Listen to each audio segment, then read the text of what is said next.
Hey guys, Jesse Newell here, KU beat writer for the Kansas City Star. On today's episode, I bring on Rob Dauster, who is the national college basketball analyst for NBCSports.com. He was in Brooklyn for KU's 87-81 victory over Tennessee in the NIT, so we talk about KU from a national perspective. What did he see from Udoka Azubuike and also Quentin Grimes? What are some of the challenges that Bill Self faces here in a season with a new team? And then we have some Big 12 discussion at the end, along with maybe and perhaps a surprise pick for who KU's next coach might be if Bill Self ever does decide to go to the NBA. I know that's not something that is probably going to happen or is likely going to happen, but it seems to be a topic of discussion that fans like to discuss.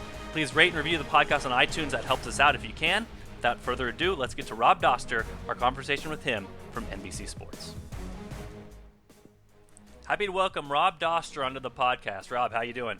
I'm doing great, man. I'm doing great. I had a good Thanksgiving, watched some hoops over the weekend, and I'm ready to go. I'm fired up. Yeah, well, I want to talk some KU basketball throughout the rest of this podcast. You were there for the NIT tournament. I guess it's the NIT tip-off. Used to be the preseason NIT back in the glory days, like when KU was playing John Calipari's UMass teams, but I guess NIT tip-off is the official way to say it. But you mentioned Thanksgiving. I saw a familiar face in the Brooklyn media room, and that food was pretty good for being around Thanksgiving spread, so I was pretty happy with that. But, yeah, I saw you in there, so I figured we'd get your national perspective on Kansas since you watched so many teams and saw them play. But first off, yeah, food pretty good. Did you like the offerings there in the Barclays Center? You know, I was a little bit disappointed with the actual meal itself. Okay. The brisket was all right. I went full fade on the pasta, full fade on the salad. You know, I didn't know if that was iceberg or romaine, if I'm allowed to actually eat lettuce these days or what. So I had to fade the pasta and I faded the salad. But I'm kind of like a sucker for the cookies that they have at these things. Yeah. Barclays has good cookies. The place you got to get the cookies is at MSG. Anytime Kansas is at MSG, and look, this is a little bit of an insider secret, so I'm letting you in. Don't let anybody know. But if you get there and you get the cookies that they have at MSG, those things are like life changing. The key is you got to get there early. Normally they bring them out at the start of the second half, or at the end of the first half, between the first half and the second half, halftime, if you will. And you got to get there fast because one, if Matt Norlander is covering it, he's going to grab like 9 chocolate chip cookies, and the chocolate chip cookies are the go-tos. So you got to make sure you get there before Norlander does. And 2, make sure that you get chocolate chip. The oatmeal raisin is good. They got this like white chocolate macadamia nut, which is pretty good. But the chocolate chips are the life changers. So there you go. Next time you are at Madison Square Garden, halftime, go get the chocolate chip cookies. I'm not lying to you. I swear they're life changing. I'm there for it. This is the kind of insight I brought you on for, Rob, is this sort of cookie deep dive that we just had right here. And look, if there's something I'm an expert on, it's cookies. That's great stuff. Well, let's talk about Kansas. 87-81 victory over Tennessee. Overtime in the Barclays Center, obviously in the NIT. I just wanted to get your thoughts and your observations of Kansas. Obviously, you watch a lot of basketball when it comes to a national perspective, and so you can kind of see Kansas in a little different light, a little different perspective than those of us who watch Kansas mostly every single game. So I guess what were your first impressions of the Jayhawks as you saw them in this game against the Volunteers? My first impressions were that I was, a little upset that we couldn't get Udoka Azubuike out there for 40 minutes. It seems like every game he plays, he's in foul trouble, or at least every game that I watch. So I was a little upset about that. He's kind of like a relic to an era of basketball that has kind of left us behind. But I still love watching that guy play, man. He's so big. He makes dunks look so effortless. He's got to be like 270 pounds of solid muscle. And I always enjoy when he gets to the free throw line and people celebrate when he goes 1 for 2, like he just hit a game-winning shot. So my first impression was I just wish that we got a little bit more out of him. But beyond that, I was expecting more out of Quentin Grimes this season. Is that am I going a little too hard on him? Like I thought that he looks like he is. After that performance he had in the Champions Classic, I thought that he was going to be kind of on his way to having a really, really, really big year. And he just kind of looks like another freshman out there, right? Yeah, I've seen some mock drafts out there, and there was one this morning. I can't remember the site, but had him drop down to 12. I think most preseason ones had him in like the 6 to 8 range. And sort of talked about some of the same concerns that you're talking about, Rob, which are just a lack of aggressiveness out there. And I think in a weird way, this sort of speaks to the Udoka thing that you're talking about. Um, it's a difficult spot for Quentin Grimes to be in right now, I think, because KU is right now very big focused. You know what I mean? Like, they are the goal and stated intention of every offensive possession right now, most of the time, for Bill Self is to get the ball to Dedrick Lawson, get the ball to Udoka Azubuike. And likewise, when those two guys get the ball, they have been very aggressive about shooting it and trying to take over. And because of that, it sort of has left these guards in a weird spot, which I think you've seen with previous guards before, maybe in Kansas system as well, where, especially Devon Dotson and Quentin Grimes, they're both freshmen. And as freshmen, you're new to the program. You're part of this program that's won 14 straight Big 12 titles. You're sort of trying to fit in first. You know what I mean? You fit in first, you thrive later. And though he had the great game against Michigan State, I think right now he's just kind of gotten to a point where he has settled a little bit and is not being as aggressive as he needs to be because he feels like he needs to cater to the big men or defer to the big men, if that makes any sense. So Bill Self talked about after the game, he said he really wasn't sure what was up with Quentin Grimes. A lot of times, even KU runs a lot of ball screens for their guards, even if the main objective is to get the ball inside. But he's saying Quentin is not coming off that aggressively. He's not driving hard. He's not trying to get to the rim. And there's going to be more traffic in the lane when you're playing two bigs. I understand that. But right now he's just not playing the type of style and with the type of aggressiveness that Bill Self wants. And I don't think you're the only person seeing that. I think NBA scouts are seeing that. I think Bill Self is seeing that. And I think at some point Quentin Grimes is going to see that. And more than likely, we've seen this turn out well for Kansas before. There's going to be a switch that is flipped, and all of a sudden Quentin Grimes will be another good freshman for Kansas. It just hasn't happened as of yet. Yeah, and I think part of it also has to do with the fact that LeGerald Vick is somehow turned into Kobe Bryant. Yeah. And they more or less kind of like what they're going to be asked to do offensively is kind of the same thing, right? Like they're athletic guys, they're guys that can shoot. They're going to be the players that are out there to kind of space the floor and make sure that you can't throw double teams at Udoka Azubuike and you can't throw double teams at Dedrick Lawson. They're kind of there as complementary pieces. And if you're one complementary piece and you're sitting there and you're watching LeGerald Vick make 8 threes against Vermont and you watch him go, what was it, like 7 for 12 against Louisiana. If you watch him score 65 points in a week, you watch him against Tennessee, that second half, he had there was a 1 minute stretch where Kansas was losing this. I think they were down by as much as 9 in the second half, and they're whittling away. And then all of a sudden, LeGerald Vick bangs a 3, bangs another 3, and then hits a pull-up jumper. And you're Quentin Grimes, and you're watching this dude, this senior, play like that. How do you kind of step up and say, okay, we have to get the ball to Udoka Azubuike. We have to get the ball to Dedrick Lawson. I got this guy that's a senior that is playing absolutely out of his mind. When does he step up? Like, when is it his turn? And I can kind of understand how that passive mindset sets in when you're being told, we want the ball to go inside. We're not running offense through you while you're watching the other guy on the floor kind of go crazy every other game. So I understand why it might be a little bit of an issue for him. And I think it goes to like a bigger picture thing with Kansas where I just don't feel like we've seen them anywhere near their peak at any point this season. Like there's always been a time where you're like, okay, yeah, Dedrick Lawson had 24, 13 to 5.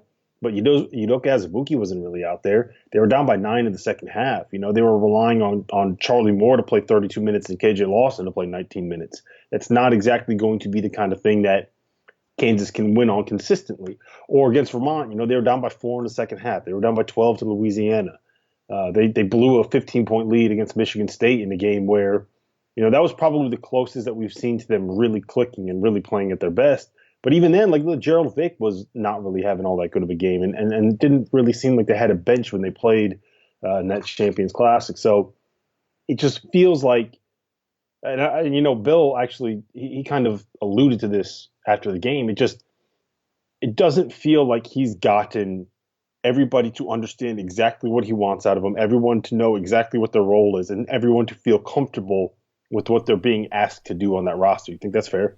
Yeah, absolutely. I think if we're being honest, I think Bill is struggling a little bit right now too because, not struggling in a way that has cost Kansas. They're 5-0. I mean, he's struggling to find the identity of his own team. If you look at that game, and you were there, Rob, KU was so intent on trying to get the ball to Udoka they just kept turning it over, and that was first half, early in the second half.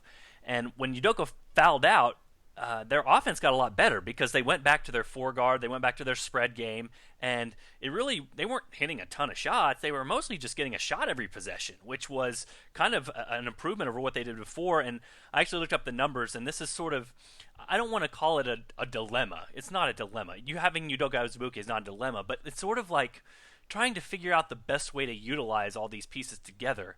I looked up the on and off court numbers from Udoka in the Tennessee game. When he was on the court, KU scored 0.88 points per possession. When he was off, KU scored 1.19. And on defense, it was the opposite. When he was on the court, Tennessee scored 0.81 points per possession. When he was off, Tennessee scored 1.11. So Bill Self always, every year, and this is a great way to do it and a great way to think about it as a coach, he's trying to get closest to Kansas's ceiling. You know, how can they reach their potential?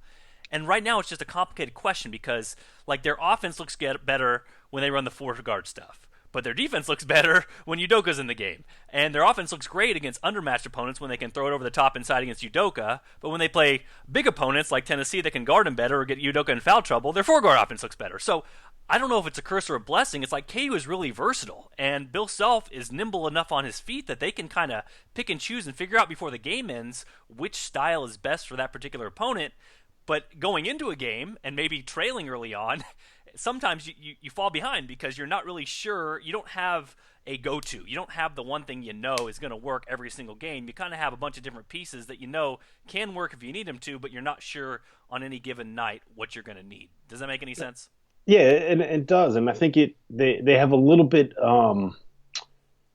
I think that part of what makes them really intriguing this year, and why I'm interested to see where this goes, is so last season they didn't really have like that security blanket, right? They more or less had to play Udoka at the 5 regardless of what happened, and when they ran into teams that wanted to play small, like Villanova, they kind of got run out of the gym because Udoka is what he is. Like, he's not going to be out there chasing fives that can make threes all over the floor. Like, he needs to be within like 6 feet of the rim, or there's just no point to have him out there. You got to get him out.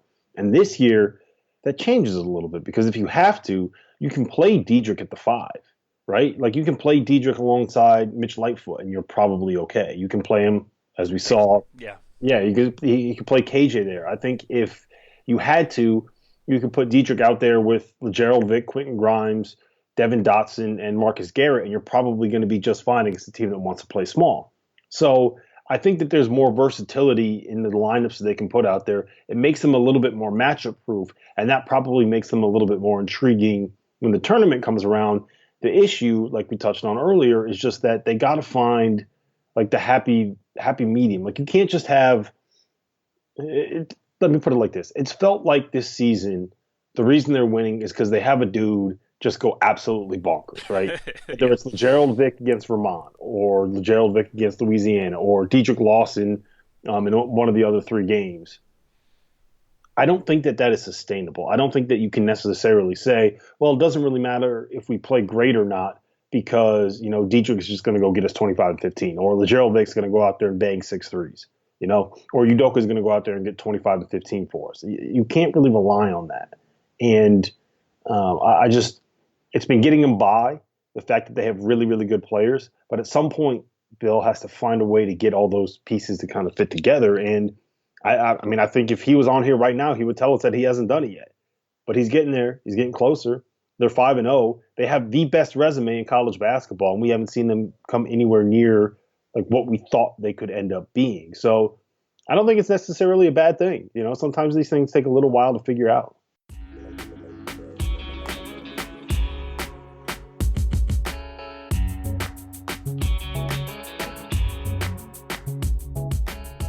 Hey, it's Blair Kirchhoff, and if you're listening to this, you love Kansas City sports, whether it's the Chiefs, Royals, Sporting, Mizzou, KU, or K-State. And no one covers these teams like the Kansas City Star. If you currently subscribe to the paper or have a digital subscription, thank you for your support. And if you don't, here's a great offer. It's called Sports Pass, unlimited digital access to every sports story and video on kansascity.com. And it's just $30 for the first year.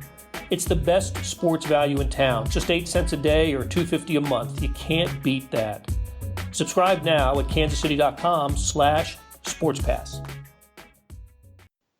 The way that Bill Self has coached over the past few years, I think there's not many coaches out there that you would put more faith in figuring it out, because you saw the last couple of years he went to the four-guard offense and completely scrapped what they did with the two bigs out of necessity, and they found a way to make it work.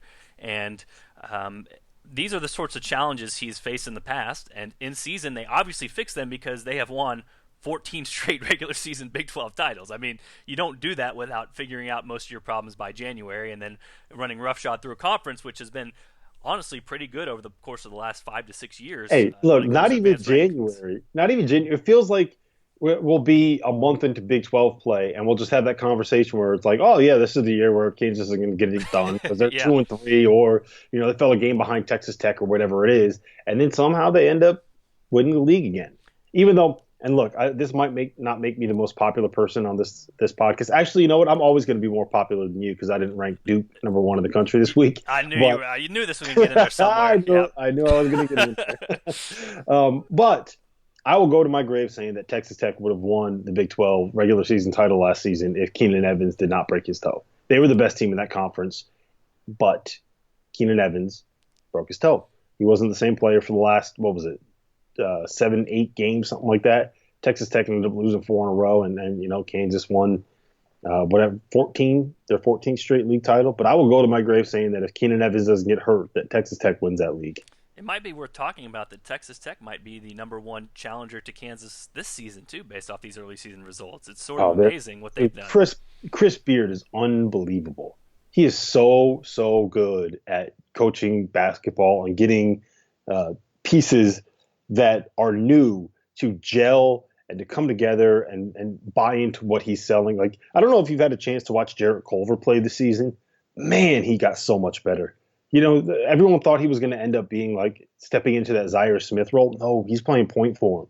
They're running him in ball screens. He's throwing some ridiculous passes. Like I do a Player of the Year power rankings every Tuesday, and one of the notes that I had in there was about Jarrett Culver and how he's basically doing nothing but running ball screens and some of the passes that he's able to throw. He's averaging more than 4 assists this year. He's really, really good. Texas Tech is really, really good. They're would you say they're the second best team in that conference?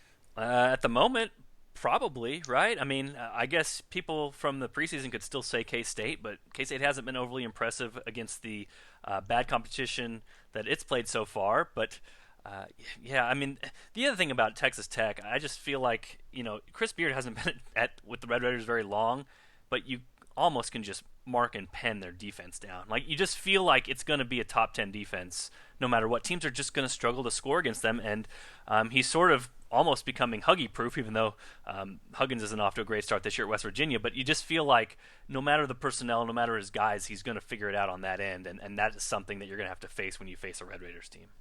Yeah, they just get up in you, man. They just get up in you, and they really, really guard. Like, I think he's kind of like Tom Izzo in a sense where he requires you to play tough and play physical and play defense and give everything that you have every second that you're on the floor on that end. And if you do that, you're going to get minutes, and then you'll figure it out offensively. Like, he's good enough where he can put guys in situations where they're going to succeed, and he's going to be able to figure out who the guys are that can go out and make a play.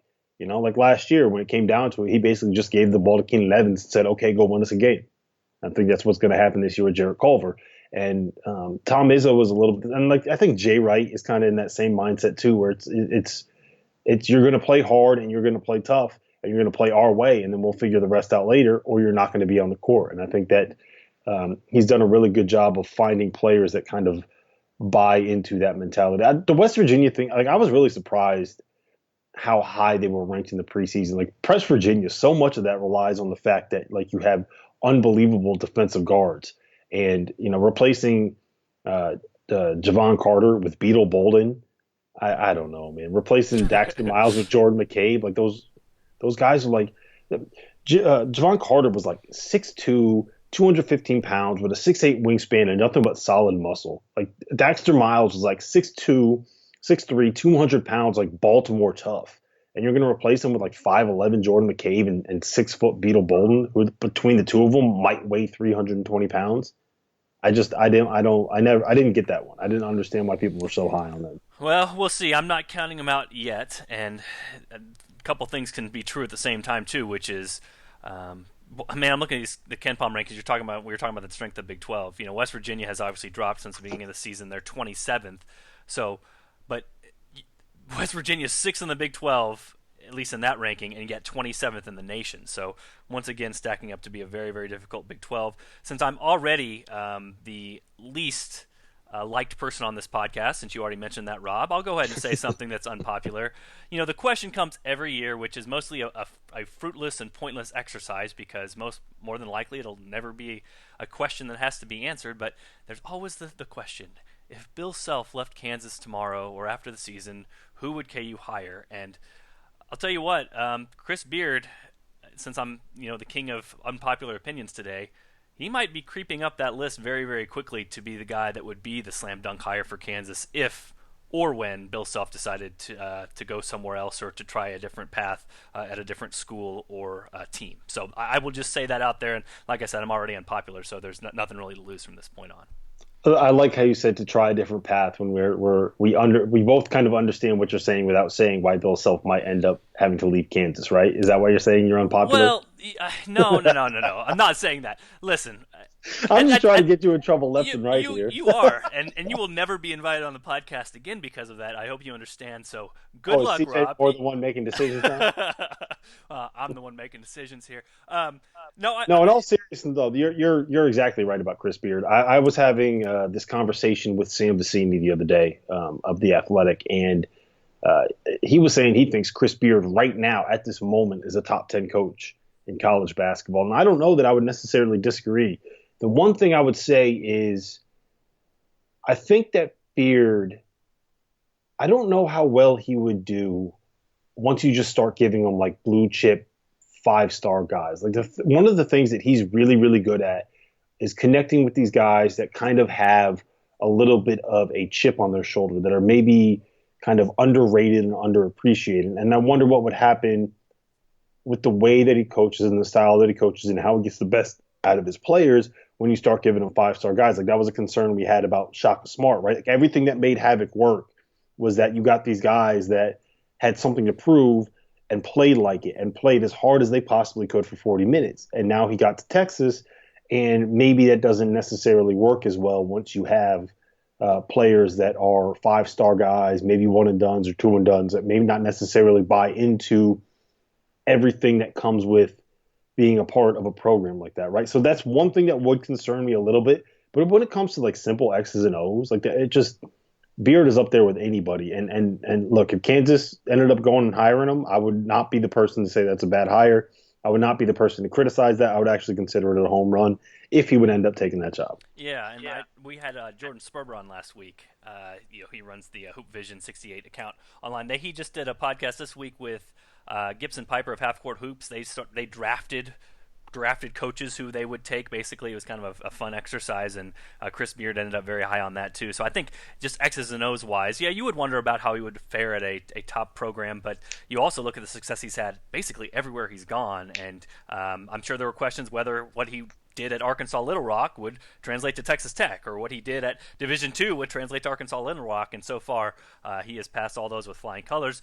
Just to be clear, with Bill Self, no inside information here, nothing like that, but there are times, and I think the NBA, regardless of all this FBI stuff that's happened recently, the NBA has always been something that's been a future challenge on Bill Self's mind that he's thought about and had visions of doing maybe once in his life. You only live once. I don't know if that's changed over time. He has a very comfortable situation at Kansas. He gets the facilities that he wants, the housing arrangements, the weight room, whatever he needs, basically a check is written, and he gets that for Kansas. So it's a very good situation in that regard. However, if you are just a coach, if you just like to coach the game, there are a lot of headaches that are eliminated when you just go to the NBA. There's no recruiting. There's no open season. You're not flying across the country for that stuff.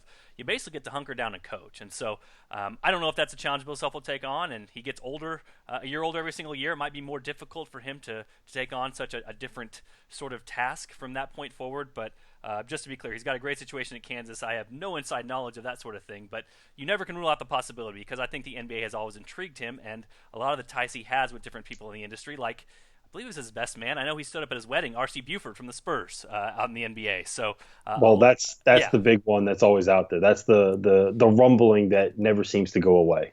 absolutely, absolutely. Well, before I let you go, Rob, any other thoughts about Kansas as it relates to the entire, I guess, entire college basketball landscape? What you saw from them, what you liked from them compared to other teams, and of course, the final question is, why the heck wouldn't you have Duke number one? So one last thing on Bill Self and the NBA. I think the most underrated aspect of being an NBA coach versus being a college coach is that you don't get blamed for your players' mistakes, right? Like when it comes down to it, if when Brad Stevens right now, when he's with the Celtics, right? If Marcus Smart goes out and punches somebody on the street, or one of his guys, or Jason Tatum goes out and gets a DUI, or whatever it is, if his guys start getting in trouble with the law, he doesn't get blamed for it. We talk about Jason Tatum did this. We talk about Marcus Smart did that. We talk about the player made the mistake.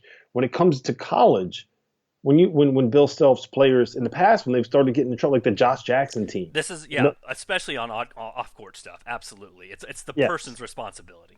And it comes, and the coach has to answer for the fact that like his players are messing up, and it's like look, yes, I understand it. They're young men, they're on his campus, they're under his care, under his watch, whatever. But at the end of the day, like if Josh Jackson wants to go out and do whatever he did, or a college player wants to go out and do whatever he did, it's not. What can Bill Self really do? That's the headache of the job. Absolutely. And so he takes some of the blame for that, and that's something that at some point I know there are a lot of guys that just don't want to deal with that anymore. Once you stop once an 18-year-old's problems stop being your problems too, that's something that makes your life much, much easier. As far as Kansas goes, I currently have them number 2. I have Gonzaga first. I don't think that you can go wrong ranking Gonzaga, Kansas, or Duke number 1. I will back up your take that it's okay to rank Duke number 1. They are, I think everybody that kind of understands this stuff would probably say that they're still the best team in the country. They're probably the favorite to win the national title. They would be favored on neutral court against any team in college basketball. One game results that was a 2-point game on a neutral court should not tell you everything that you need to know about whether or not one team is better than the other. Like there's fluky results that happen in games, whatever. I personally went with Gonzaga at number 1 because I do not. I've fought this fight that you're fighting right now, Jesse, and I'm done with it. Like polls, to me, I'm off the idea that polls are supposed to determine who the number 1 team is. Whatever these rankings are supposed to be, it's not who the best team in college basketball is. So I've stopped trying to fight that fight. I just rank them as, I guess, whatever. What's a poll supposed to tell you? Who the hottest team is? Who deserves to be number 1? Who deserves to be ranked? Who's had the best resume? Who is the team that would like be the highest seed in the NCAA? Whatever it ends up being, that's what polls are. They're not supposed to tell you the best team is. So I've stopped trying to fight that fight. Good luck. Thanks. I'm going to need that help. Yeah, it is interesting that at the end of the day, the bottom line is that that's the argument, is that your poll is not supposed to rank the best teams. That's kind of what I keep getting from people, and it's like, okay, that seems kind of weird in a bubble. Like if you repeat that back to yourself and say, Jesse, when you rank teams, you're not supposed to rank them by who is the best team. It's like, what are we doing here? What are we doing? But I totally understand your point, and I totally understand why you would put Gonzaga number 1, because that's what 32 out of 65 did in the AP poll, and the other 31 or whatever picked Kansas, and that's usually how these polls work. I know Ken Pomeroy has talked a little bit in the past couple weeks about how most of the time this is kind of viewed as a ranking, sort of like a standing system. So if you lose, like in the NFL standings, if you lose, you move down in the standings. If you win, you move up in the standings. So a lot of people view this as sort of a resume tool, as sort of a standings tool. But I guess if I'm ranking best teams, exactly as you said, if Duke would be favored on neutral court against any other team, I consider them the best team. And if I'm ranking the best teams, and I'm trying to do it as honestly as I can, I'm going to put Duke at the top. But we'll see how long I want to fight that battle with all the @mentions I have on my Twitter account right now. I'm sure you've gotten your few over the years, right, Rob? Oh, yeah. Look, you just got to stop replying to them. Just ignore them. Tweet through it, pretend it doesn't happen, and that's your best bet. That's the only way you're going to be able to survive. I feel like it's a good conversation. I really do. But, again, you can only fight the battle for so long. Because anytime you tweet anything, there's going to be 17 other people that pop up telling you why everything that you just tweeted in like your last thread is totally wrong. And it's just, don't do it. Don't get sucked into it. It's a mess. It's a mess. All right, Rob. Well, you working on anything? Is there what can people check out for your work coming up this week or coming up in the near future? Just go check out the website, man. There's plenty of stuff up on there. And if you want to hear more of what I have to say, you can find my podcast. It's at the College Basketball Talk podcast by NBC Sports. Yeah, and you also have Travis Hines, so he gives you a little bit from the Ames Tribune. He gives you a little bit of a Big 12 homerism. Yeah, right. Yes, Iowa State bias. Well, I know I listened to your guys' preseason podcast on the Big 12. That still wouldn't relate to now if people want to go back a few weeks and check out that. So Rob does great work on NBC Sports. Rob, I appreciate you joining me, and thanks for taking the time to be on here. Always a pleasure, man. All right, guys, thanks for checking out the SportsBeat KC podcast. Be sure to tune in for another episode next week.